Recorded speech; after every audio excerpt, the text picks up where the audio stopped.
reminding myself, I'm going to be recording this so that if you want to come back to it, you'll be able to. Now, just a note on the recording. So because of the way we have it set up, people are going to be able to hear us talk that are watching the recording, but won't be able to hear any questions that you may ask over the phone. So what we're going to be doing is, if we get a question, we're going to repeat it first and then talk about the answer there, so that anybody watching it kind of after this will get the gist of what the question was.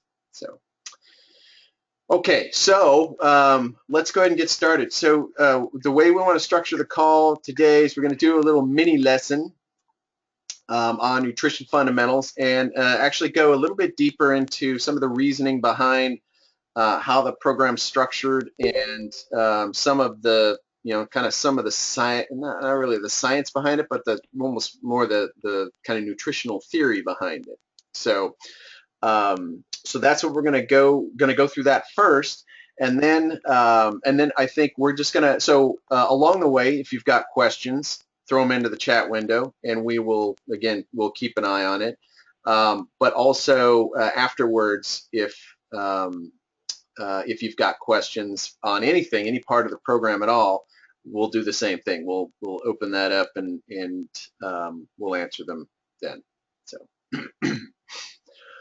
okay, let's go ahead and get started. So our program is on nutrition fundamentals. You laughing? No, sorry. Okay. All right. Yeah, this is going to be a fun call. I forgot to clean the office. Sorry. Yeah. Okay, so nutrition fundamentals. So what we're going to talk about primarily are a few things. So we're going to talk about, first of all, just some basics on macronutrients, of which you guys actually already had a little bit of a primer in our meeting, which was cool. But also, we're going to, like I said, we're going to go a little bit deeper into it. Where we're going to focus most of our thoughts here are on carbohydrates, and I'll explain why. We'll talk about the cycle that most people that in these days anyway, that most people fall into when we talk about carbs, and kind of what that ends up causing in our bodies. Then we'll also talk a little bit about why you need carbs in the first place, and why excluding carbs is not the right answer. And then we'll talk about protein, and actually even fats and carbs together, and then give you some perspective on good and bad carbs, so that as you're making choices in your day-to-day food through the program, you've got some perspective on the types of carbs that you want to focus on. So, okay, so let's go ahead and jump into this. Okay, so the first thing is, so all food is made up of the three macronutrients: carbs, proteins, and fats. Actually, you want to close that door? What? Okay. Just in case, so we don't, like, the kids will, I'm sure, have no problem busting in and going, what's going on in here? So carbs, proteins, and fats. So that's, we learned that, or talked about that. We didn't learn that. Most of you guys knew that in our orientation meeting. But we also talked about the fact that we need all three of them to stay healthy. None of them are bad. Protein is to repair and maintain our muscle and other body tissues. Carbs give us energy, and fats give us kind of longer term energy and sustainability in our kind of nutrition. But for the most part, where people find themselves getting into trouble is with carbohydrates, and that's where we're going to focus the discussion today. So, okay, so key takeaway here: food isn't the enemy. We need all three macronutrients, and it's just a matter of making the right choices. Okay, so carb digestion. So basically, a very generalized way of looking at carbohydrates is that when they, and this goes actually for all of our food, but when the food goes into our digestive system, it gets broken down into blood sugar, sugar that goes into our bloodstream, and our bloodstream carries it to all our different bodily functions to make sure that that we have the energy to sustain them. Now, what happens though is carbohydrates in general are more easily and simply digested by our bodies, and as opposed to proteins or fats. And because of that, if you eat a bunch of carbs at one time, your bloodstream becomes more and more crowded with sugar, so with that blood sugar, because your digestive system is processing it, and now it's in your bloodstream. Now, if your blood vessels become crowded with blood sugar, there's the risk of damaging your blood vessels, and so your body kicks in and says, we don't want that, so it releases a hormone from the pancreas called insulin. Insulin comes into your body and into your bloodstream and basically grabs the excess sugar that's bunking around inside of your blood vessels, and then goes and stores it, and it stores it as fat. Okay, and that's a good thing because we don't want to hurt the body, and the fat, from our body standpoint, fat is an energy source that will make sure that our body will continue to function. So there's nothing, from your body standpoint, there's nothing wrong with that. That is as intended. And so I've got this little visual here that kind of shows, it shows these two little pieces of bread at the top, and as you digest them, they become this blood sugar in your blood vessels. But the more you eat at once, the more ends up going into your blood vessel, and then down at the bottom, where you've got kind of the 6 pieces of bread, you've got a whole bunch of blood sugar, again, bouncing around inside of your blood vessels. So that's just a graphical illustration of the phenomenon that we're talking about here. Okay, so all right, so then what's the problem? So the problem is that after the insulin kicks in, it takes away all that blood sugar. Well, now you have no blood sugar, and so you experience something called hypoglycemia, which means that you don't have any of that blood sugar in your body, which means your body's not able to get the energy that it needs just on a day-to-day basis. So what happens then is that you can get lightheaded, grouchy. I mean, probably all of us have experienced, some level of these symptoms when we've been really hungry, and you kind of get that desperate, that desperate feeling. So that is hypoglycemia. And so just to kind of continue on with the cycle then, so then we're hypoglycemic, our bodies go, I need energy. So what's it going to crave? The quickest, easiest way to get energy, which is a new round of carbs to go and replace that sugar.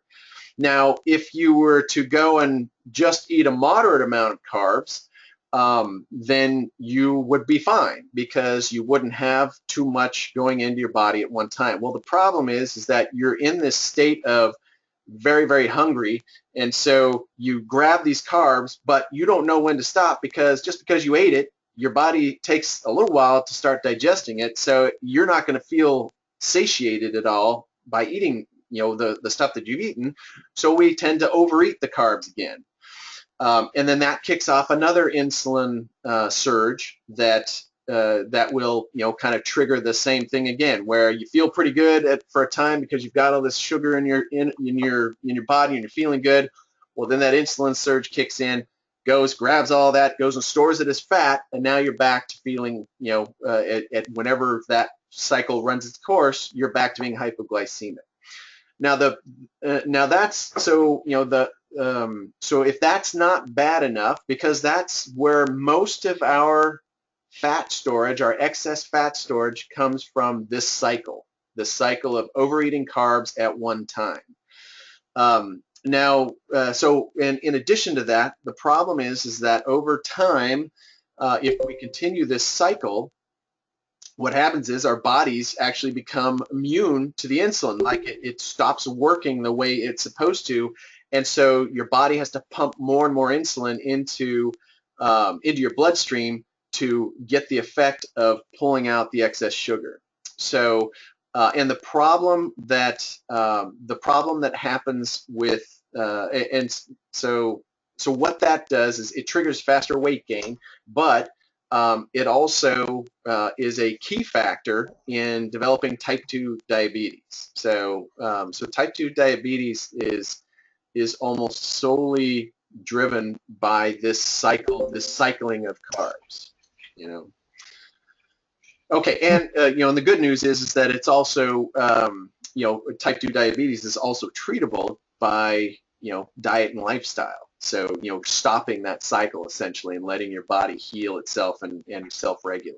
So yeah. Okay, and yeah. So anyway, key takeaway is that this continued cycle is not a good thing. It damages your body, and we don't want that. So. Okay, so next question. So now we're coming out of there going, oh my gosh, carbs are bad, and we're kind of scared of them. Well, we don't. That's not the case. What we need to be thinking about carbs as is a necessary element for our body. Again, so here's what happens if you do no carbs, right? So if you do no carbs, your body still needs energy. Right, and so if all it has is fat and protein coming into its system, it will use some of that, but typically your body's not able to digest those fast enough to sustain what it needs to sustain in everyday activity, and so it goes after the next easiest way to get energy, and that is by eating away your muscle. So it will actually start dissolving your muscle to get that energy to supplement all the other, its needs. And that's called going catabolic.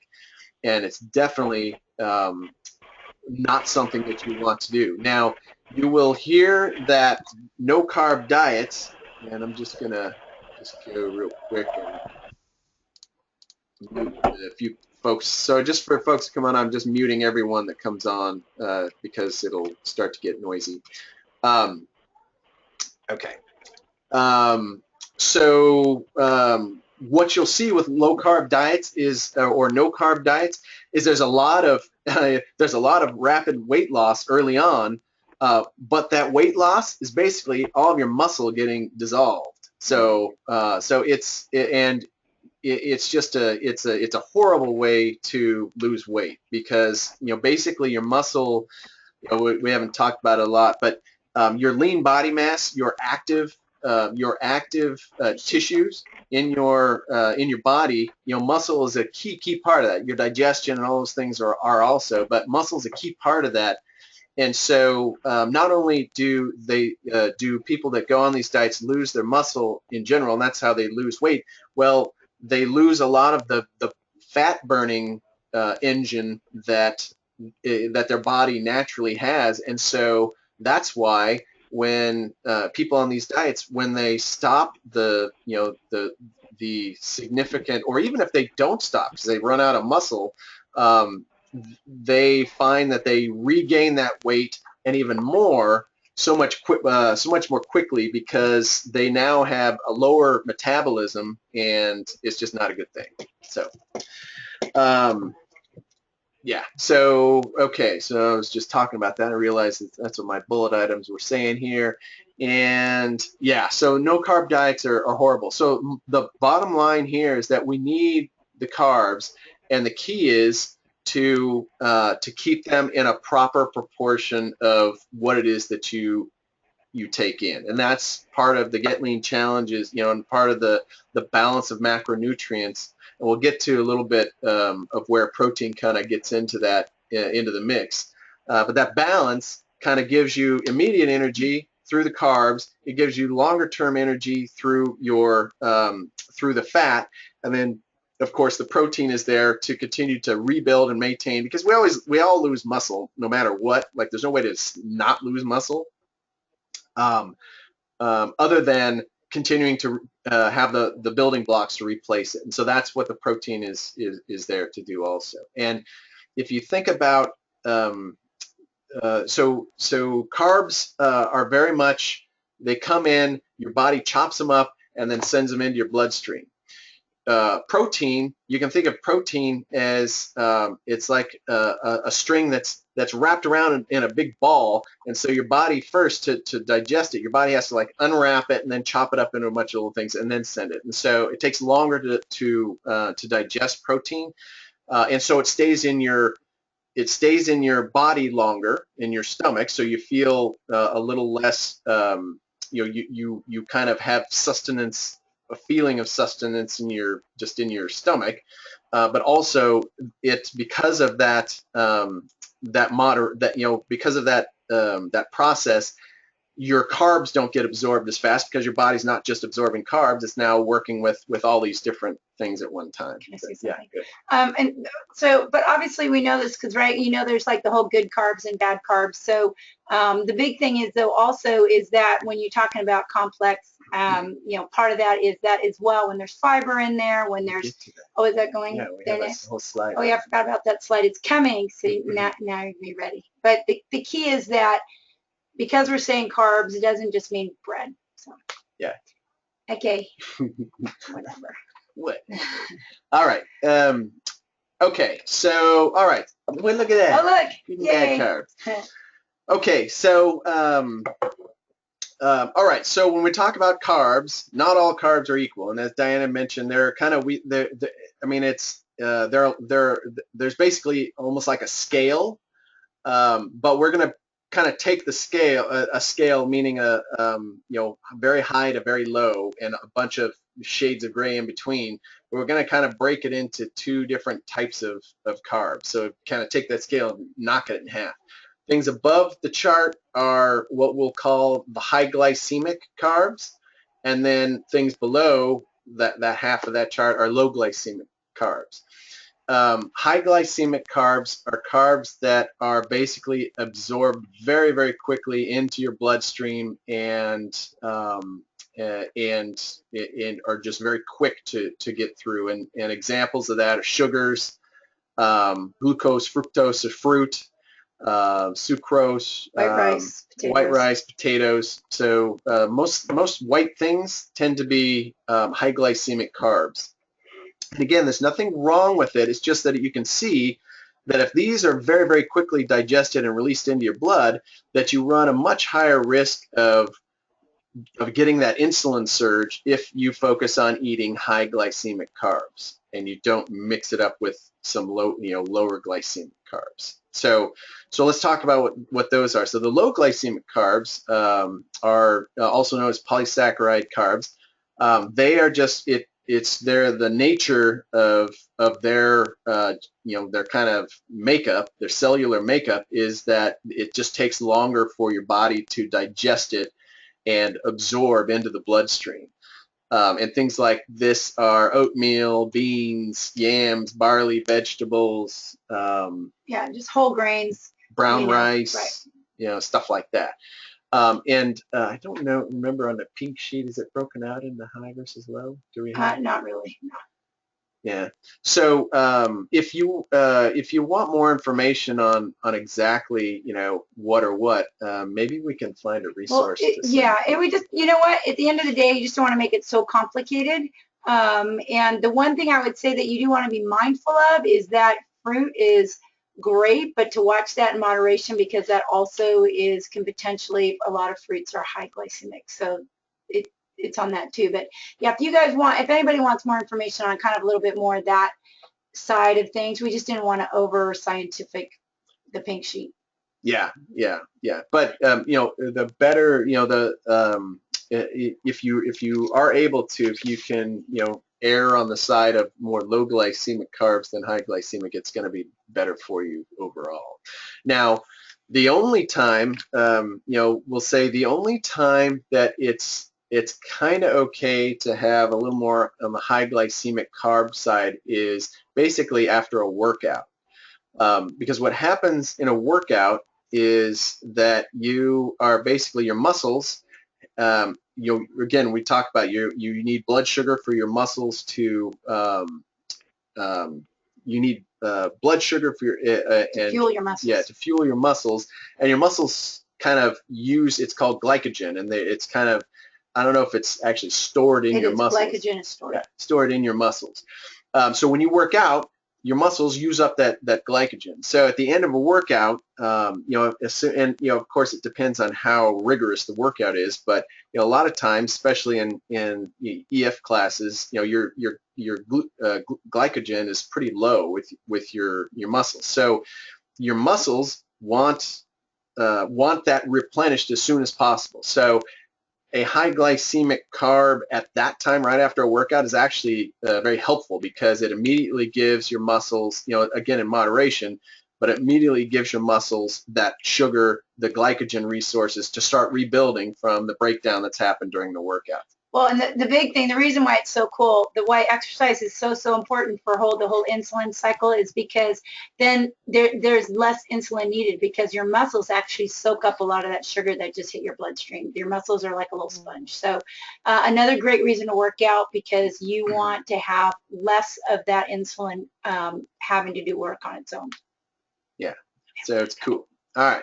Okay, so the idea here is basically eat low glycemic, and I don't know about avoid, but moderate the high glycemic sugars that you have in your diet. Okay. Whoop.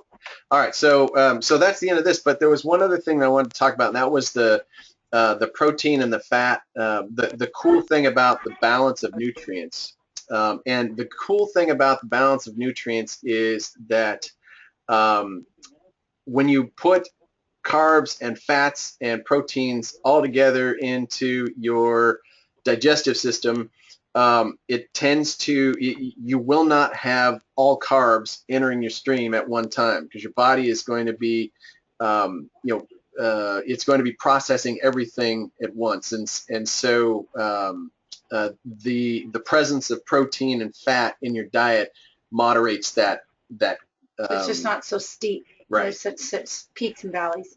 Right, the carb digestion and the blood sugar surge that comes after eating. So, the way that the portions that are part of the GLC and the right types of foods, the right balance of macronutrients is meant to give you exactly what you need without triggering that insulin surge that causes all the problems at the end. Right. Well, and just so you don't have as much leftovers that your body can't use. So the point is that your GLC block portion is meant to be that you have enough to sustain the muscle and to do all the bodily functions that are vital, but that extra energy that might be needed, your body will actually go after stored body fat, as opposed to you having so much in that portion that then it actually goes into storage. So that's that. Yeah, and just I think we talked about it a little bit on the in the meeting itself. But the idea of the 4 hours, so Diana mentioned that the portions that you've got in your 4 hours are typically set up so that your body will digest them. This is a very rough approximation, but digests all of that food within 2.5 hours. And so the remaining hour and a half is your body having to deal with no blood sugar. Now that's why at first your body kind of feels hypoglycemic in a lot of cases. That's where people are really hungry, and but you'll find that if you continue to eat every 4 hours, your body will start to adjust, because you're establishing a pattern that it will respond to, where it will start being okay with that and go after fat to fuel itself, because it knows that in roughly however long there's going to be another influx of blood sugar that will feed it moving forward. So now it doesn't just go after your fat. It will also go after your muscle, but then that's also why we are adding enough protein in there so that we're able to basically rebuild what gets taken away from that process. Well, and why you're required to get some strength workouts in. That's also part of that. You know, we want to make sure that we're always creating some work for your muscles to keep those fibers replenishing and working. Yeah. Okay.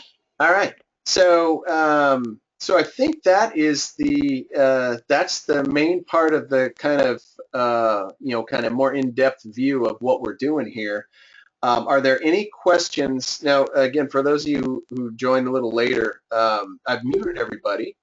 But if you, there's a couple of things. If you have a question, you can, I guess the easiest way to do it would be to type in either I have a question in the chat and I can unmute you, or you can actually type the question into the chat and we can read it out and then answer it as well. And it can be any question about any part of the whole challenge. It doesn't have to be about what we talked about. Right. Yeah. Yeah. Any questions at all? So. Okay. Questions. And while you're thinking or typing, we'll have a second call on, I believe it's the 22nd. Yeah. Where there'll be kind of the same idea. We'll have another little mini lesson about some aspect of what we're doing, and then another chance to ask some questions. So,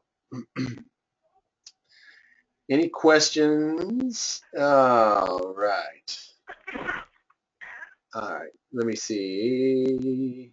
Yeah, Catherine, I'm going to bring you on because I know it looks like you have a microphone. So you want to ask it in general? Sure. Can you guys hear me? Yeah, we can. Perfect. Great. Okay. So what I'm looking for is a list that is like the pink page that you guys gave out that is very, very handy with a list of high carbs versus low carbs. Oh, you mean like glycemic index? Right. Right. Exactly. Exactamundo. You know what? I mean, we can do that, but I would tell you if you did a Google and just did foods on the glycemic index, it will give you that, and then we can do the same. And if I find a great source, I can post it on the Facebook page. Would that be helpful? Perfect. Yeah, I mean, that would be very, very helpful. Okay, I'm writing that down. Yeah, we'll definitely find a source that.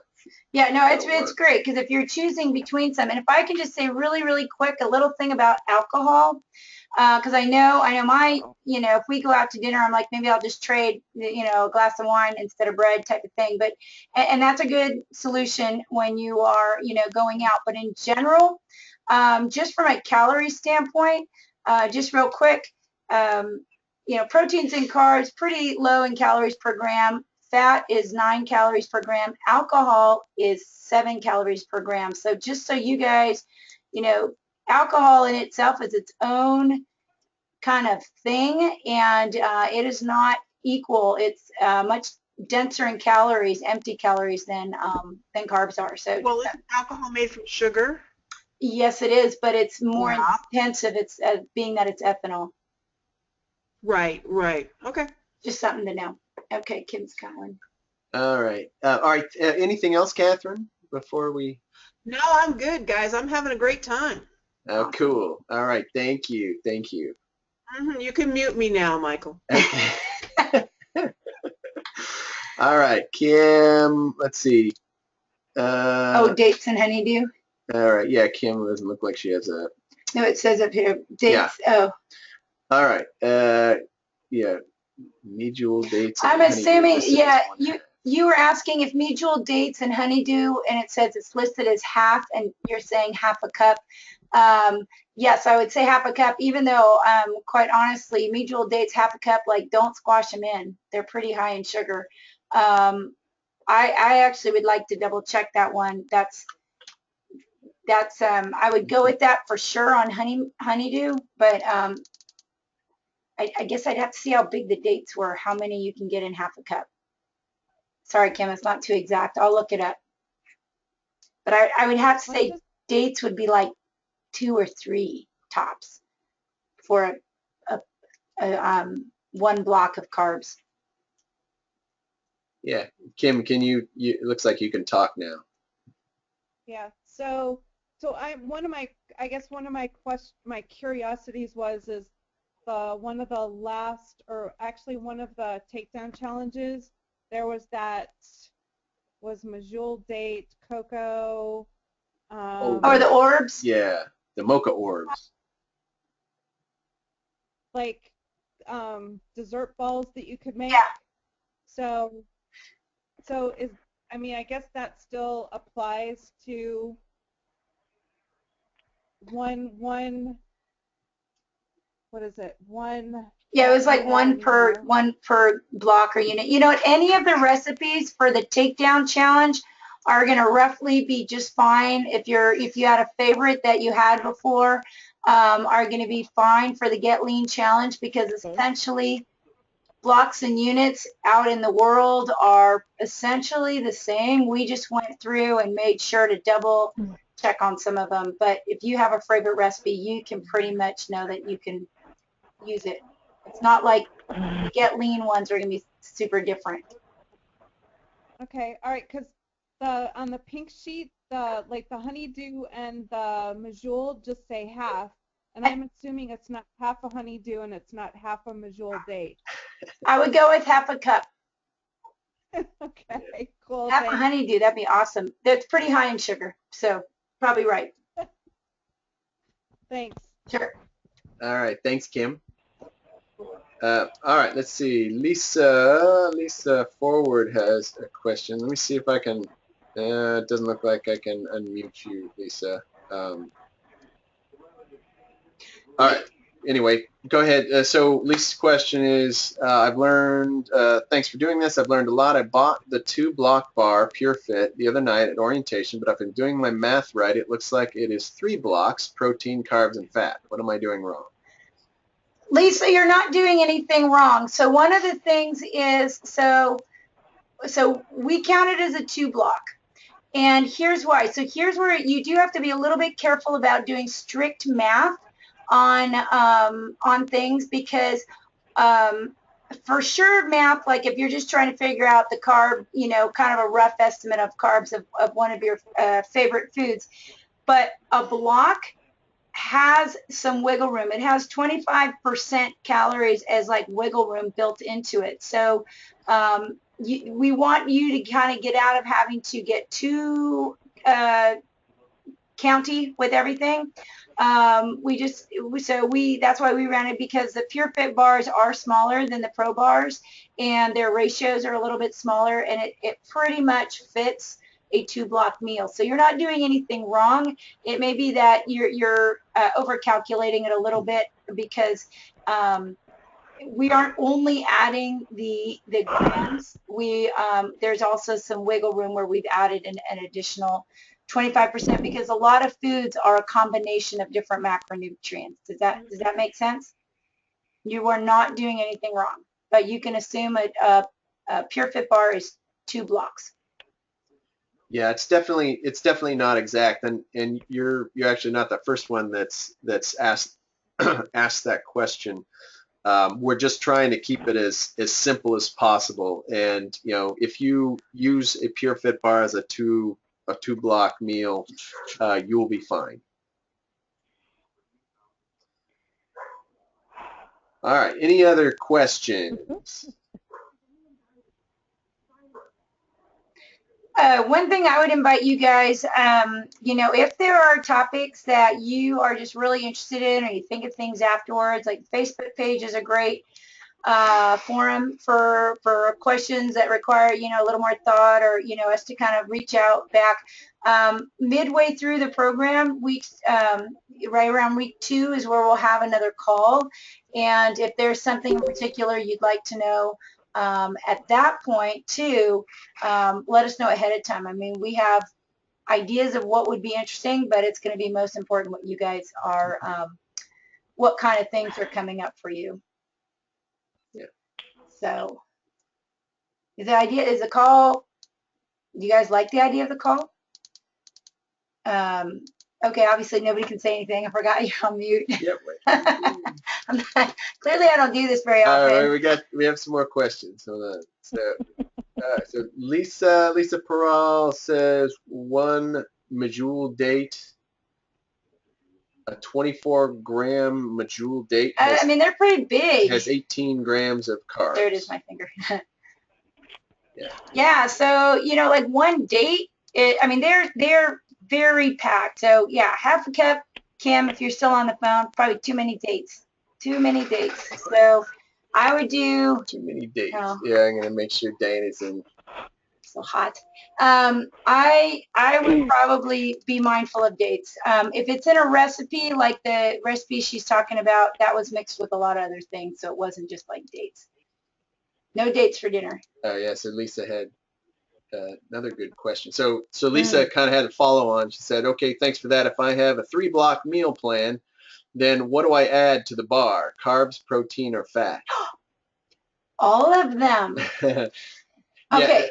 Well, can I answer? Yeah. So here's what you do then. If you have a 2-block full thing, you've got to find 1 block of protein, 1 block of carb, and 1 block of fat to go with that bar. So I totally have this a lot where I'll bring half an apple, a cheese stick, and 4 almonds, and I'll have them in a little baggie, and I'll have that, and then I'll have a bar, and then that's your 3-block meal. So you don't pick just one thing to round it out. You have to make a 1-block snack, and then pair that with your bar.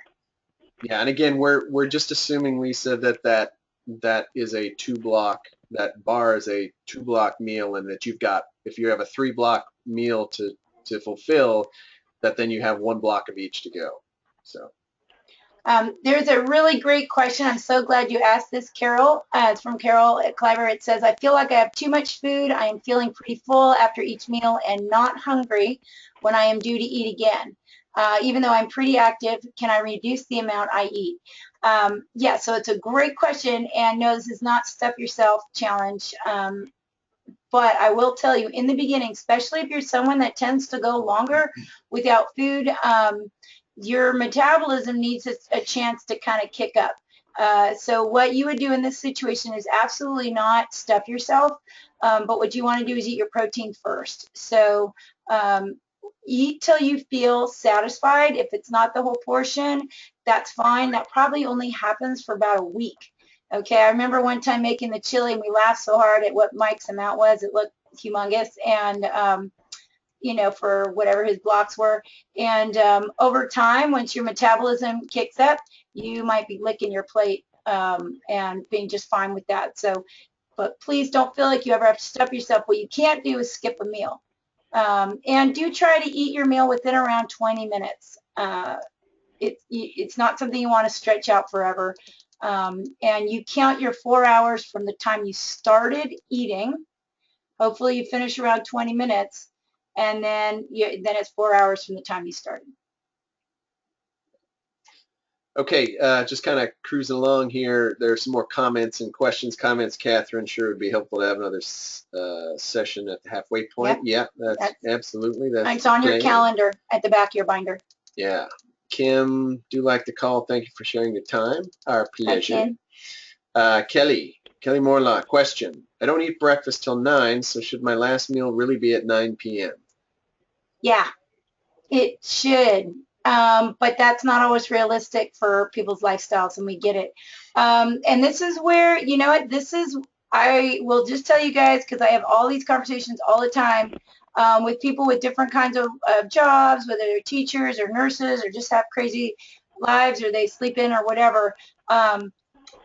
You want to think about the guidelines of this program as something you really want to stick to as best you can, given, you know, each day's challenges.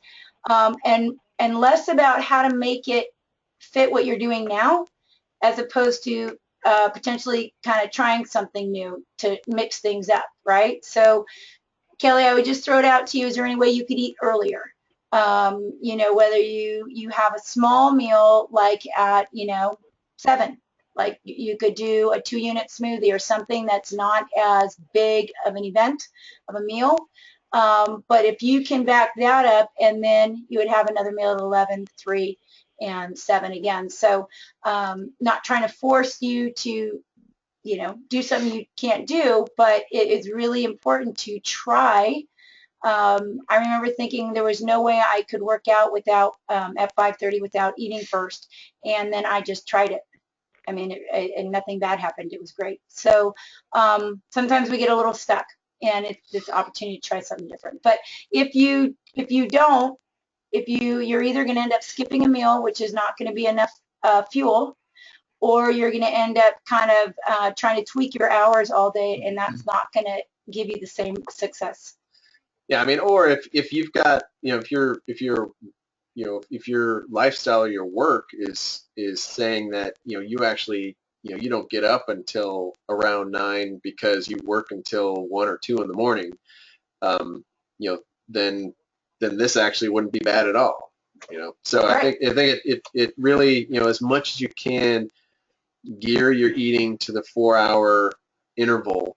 And if you're getting up at 6 or 7 and not eating until 9, that could be a place that you can, you could see if you could adjust. And Try it out. But like I said, if you're up until 1 or 2 in the morning because of work or whatever, then this wouldn't be bad at all, going 9 to 9.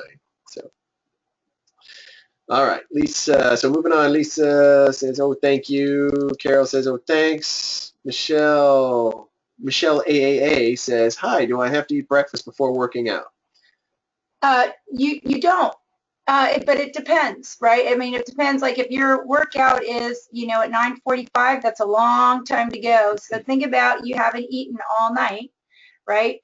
So it just depends. It's not necessarily that you have to do it just to do it.